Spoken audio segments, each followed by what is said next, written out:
Hello everyone, very warm welcome to all of you to studyIQ English channel. I am your educator Praveen Mishra and let's start the topic for the day.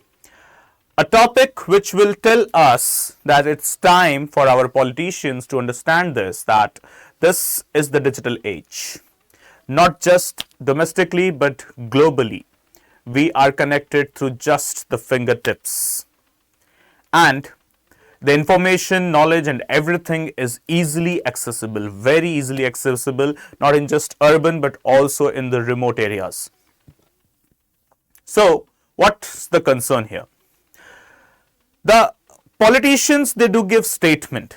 The leaders, the ministers, they do give statements along with some data. And this data is easily cross-verified, checked and put into testimonials by each and every individual these days. And all of these things makes the individual politician or that whole group of politicians, that is the party, subject or a matter of joke when they do speak or blabber anything. So one such thing has happened inside the Lok Sabha itself, that is with regards to the MGNREGS allocation of funds, where the Minister of Rural Development has given a statement which is not justified by any means through any sites or any government sources as well. So as what we can see here, the statement is Tamil Nadu gets more MGNREGA funds than more populous state Uttar Pradesh, Centre claims in the Lok Sabha's question hour. Just a day back it has happened. So what is the whole scenario here? Uttar Pradesh is almost with triple the population of Tamil Nadu. Yes, it is. Now, the statement that has come from the Rural Development Ministry is that though 1/3 of the population is there of Tamil Nadu as compared to the state of UP, it gets 2x of the funds when it comes to implementation of scheme like MGNREGA. So see the statement here, UP with the population is almost triple that of Tamil Nadu, get less funding under the Mahatma Gandhi National Rural Employment Guarantee Scheme. And the Rural Development Ministry claimed on Tuesday, March 25, that is during question hour in Lok Sabha, the claim which is not borne out of by the fiscal data on the MGNREGA website. It led to the strong protest from the opposition. Obviously, there will be. The at-a-glance report of MGNREGA, none other than but MGNREGA itself. What it says that the website, it is the MGNREGA website, the official government website itself. It states that the state of Uttar Pradesh received 11,860 crore rupees of funds from MGNREGA, whereas Tamil Nadu, it received 10,687 crores. UP has gained nearly 1,000 plus crores of funds as compared to the state of Tamil Nadu, and see what the ministers they have to state. The Ministry of Rural Development, who is the nodal agency for the implementation of MGNREGA, has in fact given the statement. So how logical we are thinking as a politicians, our politicians or the leaders actually, not just politicians, they are the representatives, the leaders as well, how logically they are stating. As what we can see, the further of this data is more disturbing. So, for this year, the center has released 9,758 crore to UP and 7,414 crore to Tamil Nadu. So, the data is also mismatched with 2,000 crores. Not even some nearby lump sum data, no. It is not a nearby amount. The amount also differs with 2,000 and 1,000 crores respectively. Thousands crores, and there the ministry is stating that it is getting more and more of funds. Okay, so in order to cover it, the statement has come forward that the MGNREGA, it's a demand driven scheme. What is this demand driven scheme? The wider point that MGNREGA funds allocation is not made on the basis of state population anyway is clear from the ministry's own response to a query earlier in the day. In a written reply to a question to TMC MP Bapi Haldar, the ministry said that MGNREGA is a demand-driven wage employment scheme. That means the fund outlays is dependent only on the demand for the work as raised by the state and not its population size. So why, dear minister, you were referring the state populations, the two different states population, while giving up the answer over the allocation of funds. Yes, no doubt in that. Manrega is a demand driven scheme. It is not a scheme that is based over the population. It is a scheme that allocates the funds according to the construction projects going on, according to the need of labor, that is simply speaking. Okay, so literal terms, Manrega is a demand driven scheme, no doubt in that. Okay, so talking about the factors of Manrega here. It is one of the largest work guarantee programs in the world. In the world, yes, that's correct data. Okay, so Manrega is one of the largest work guarantee program in the world, launched in 2005 by the Ministry of Rural Development. The primary objective of the scheme is to guarantee 100 days of employment in every financial year.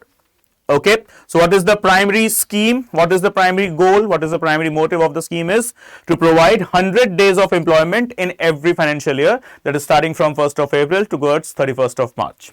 So, to all the adult members, that is all those who are 18 plus of any rural household willing to do public work, along with, as of 2022 to 23, there are 15.4 crore active workers under Manrega. So this is also the data given by Manrega website itself. 15.4 crores, the data, 2023 data, it has stated that active workers registered with Manrega. So as it what? Launched in 2005, largest work guarantee program in the world. Largest, that means yes, largest. So where does it derives its genesis? So from the PSPs as well as from our fundamental rights, that is starting from Article 21, moving towards Article 31 as well. So that is legal right to work. Unlike earlier employment guarantee schemes, the Act aims at addressing the causes of chronic poverty through a rights-based approach. And apart from that, at least 1/3 of the beneficiaries, they have to be women.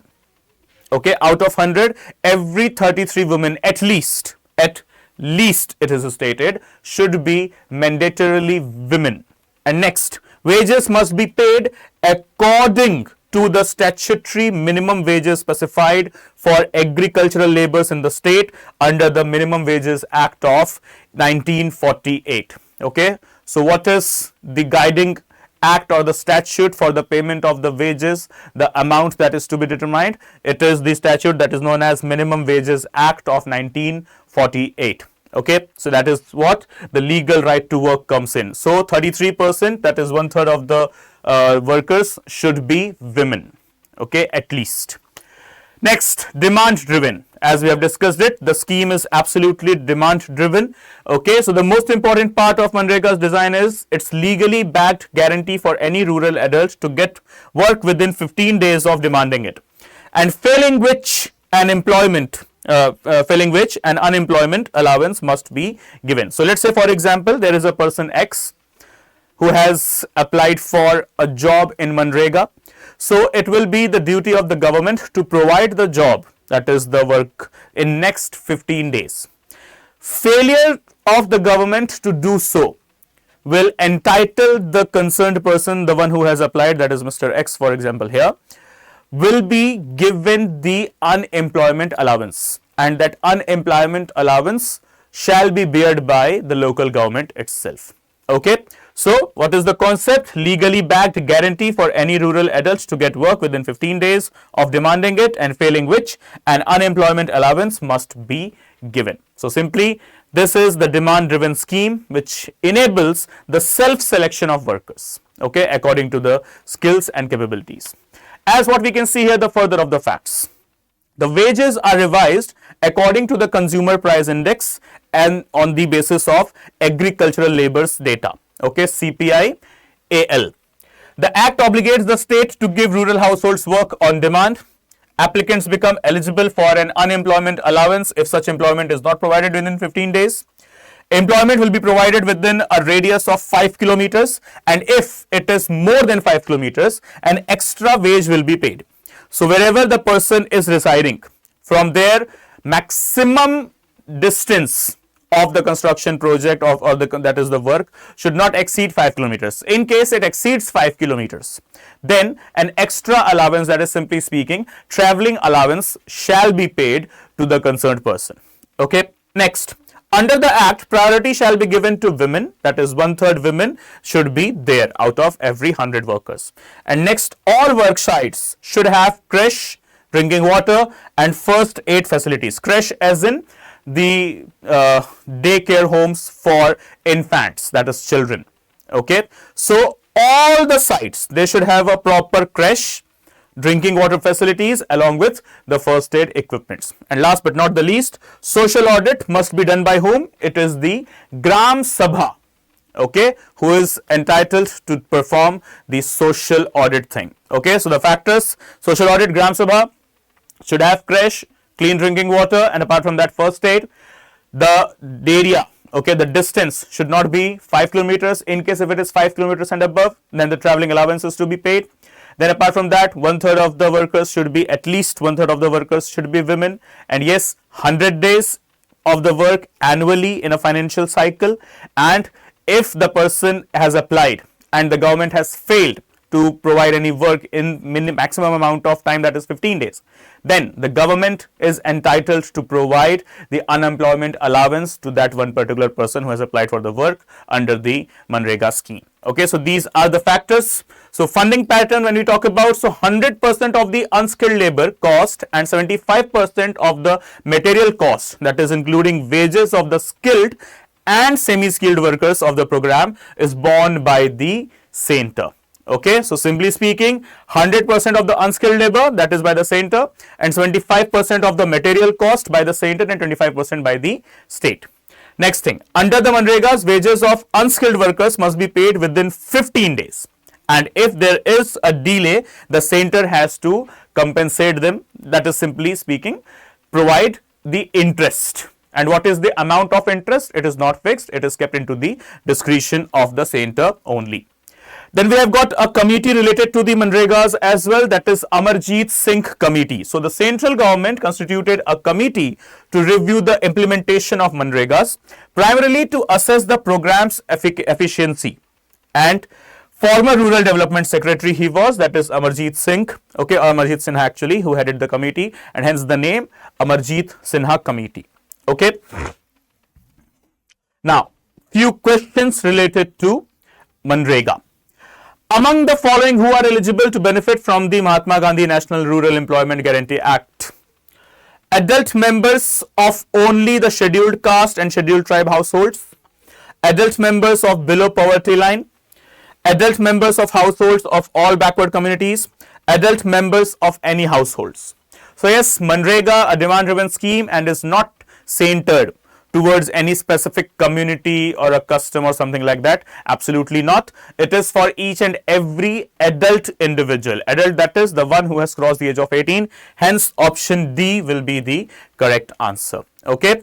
So, it is the largest work guarantee program enacted in 2005 for each and every individual, regardless of their custom, color, creed or whatsoever. Okay, guys. So that's it from my side in this session. I hope you liked it, and if you did, then please hit the like button as well, and please subscribe to the channel if you haven't done yet. Okay, everyone. So see you all in the very next one. Bye bye. Take care. Study well. Jai Hind.